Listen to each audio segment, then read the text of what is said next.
this right here, you bunch of prima donna ballerina mother. Hi, this is Natalie Rydstrom and you're watching Euro Football Weekly. We have about a month left of waiting until the new football season commences, but clubs eager to improve their last season's performance are rallying around to try to improve their lineup.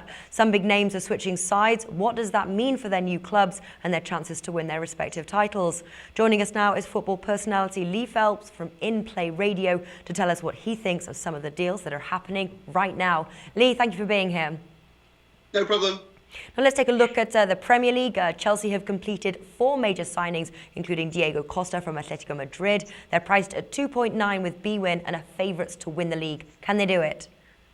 Yes, yeah, they can. Yeah, I mean, I love Mourinho. I'm a bit of a self-confessed Mourinho fan. I just love the way he deals with the media. I love the way he gets his teams going. He quite openly stated last year, didn't he, that this is a bit of a transition, not a bad transition season, to be fair to them. And he's got rid of the players he obviously didn't fancy. David Luiz. I mean, it looks like a master stroke now, doesn't it? After seeing him almost disintegrate in the final 2 games of the World Cup, and what price he got for him. I mean, You've listed some of the players there. There are rumours that they're after Pogba from Juventus, There are rumours that they're after Vidal as well. If they get one of those 2 players, and there are lots of other teams in for those players, obviously, but if they manage to take one of those players, then we're talking about some serious talent in this Chelsea team. It's going to be really interesting. Diego Costa, he has to work, doesn't it? We know, it's no good having these players if they don't produce. And we've seen plenty of players come to the Premier League and not manage it.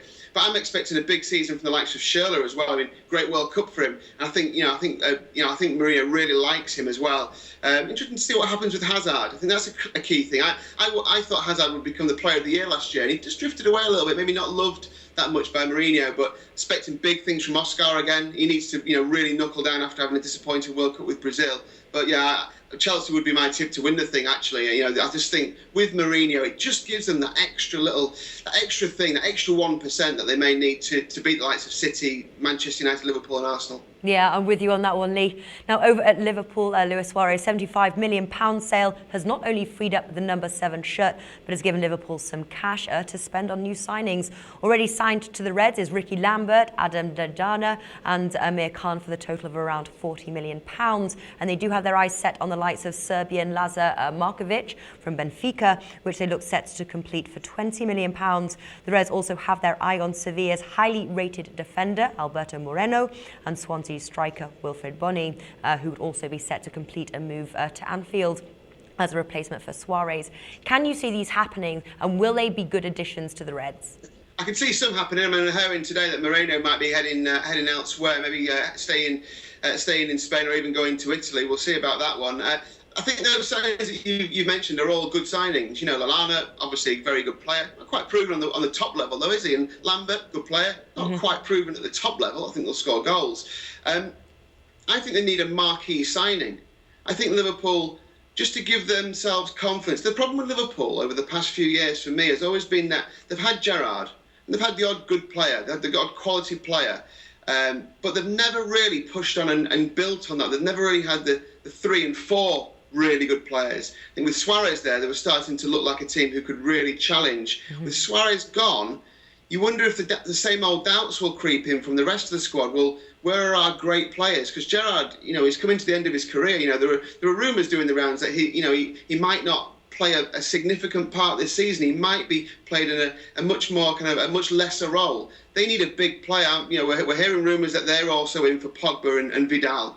Whoever gets those players, wow, fantastic. And if it's an English club, then great for the Premier League. Liverpool need one of those players to stay at the level they're at. Otherwise, they'll slip out of the top 4. Yeah, well, let's face it, it will be difficult to replace Suarez, and the Reds have dropped in odds to win the Premier League as a result. They're priced now at 11. Manchester City are the second favourites to win the title, priced at 3.4 with Coral. As far as signings go, who can you see helping their title fight for Manchester City?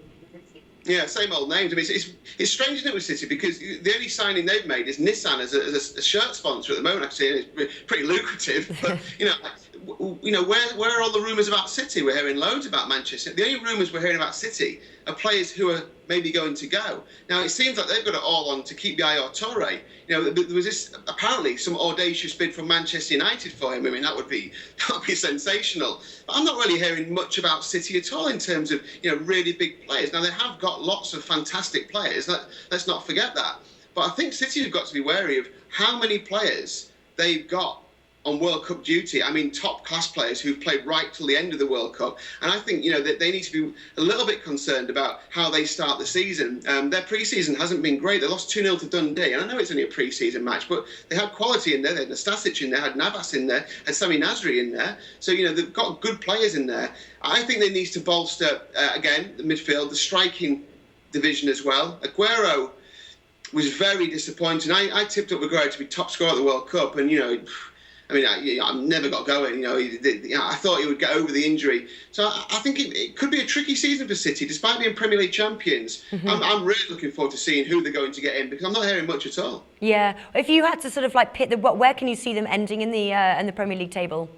I still think they'll be right up there because they have got quality. But, a lot's going to depend on what Manchester United do. And I honestly haven't quite made my mind up what Manchester United are going to do. I think they'll be second, though. I think Chelsea will win it and Manchester City will be second. Kompany's huge. Kompany is such a big player for them. If he's fit throughout the season, he'll drag them to wherever, the right places for them to finish. And I think that is second. I think retaining the Premier League will be hard this year. Mm-hmm. Well, Manchester United, they had a poor season and they'll look to be stepping up their game. They've completed 3 signings so far, including Luke Shaw and Ander Herrera. They're priced at 6.5. What can we expect from the Devils in the new season? Great question. Louis van Gaal's obviously a fantastic manager, very experienced, knows what he's doing. Hearing that he's saying he wants a month to assess the team. Mm-hmm. Well, good luck with that, because the transfer window, it doesn't last long. And what if all the best players are snapped up by then? And he's got great pulling power, hasn't he? I mean, it'd be interesting to see what happens with the likes of someone like Khedira, who I'm hearing today Arsenal won't match the fee. Well, will Manchester United suddenly say, well, we'll have a look at Khedira, because I think he's a fantastic player, obviously harmed by injury last season. I think someone like Toni Kroos would have been sensational for Manchester United and would have been that signing that made the fans sit up and made everyone else go, right, okay, Manchester United are back. I think some key signings will be, just strengthening. They've got quality up front. We know that. They've got Rooney and Van Persie, great players up front. I think the middle of the park is where they need to strengthen. I think a great signing for them would be Strootman. I think he's a great player. Missed the World Cup through injury, so it was very unfortunate. But obviously, Louis van Gaal kind of based the Dutch shape around Strootman, and then when he got injured, unfortunately, he had to change the shape. So look out for that one. I wouldn't be surprised if Strootman ends up at Manchester United, and I think he'll be the kind of the player who would become a hero there, like a Jaap Stam figure who could become a hero, play defence, play midfield, can lead out from defence as well. Because they're losing players every season. The likes of Rio Ferdinand, gone signed for QPR. Every season they lose another big player, Manchester United. So they need to sign quick. Yeah, very true. Now, before we wrap things up, what other notable signings should we mention, and will there be any surprise teams this year?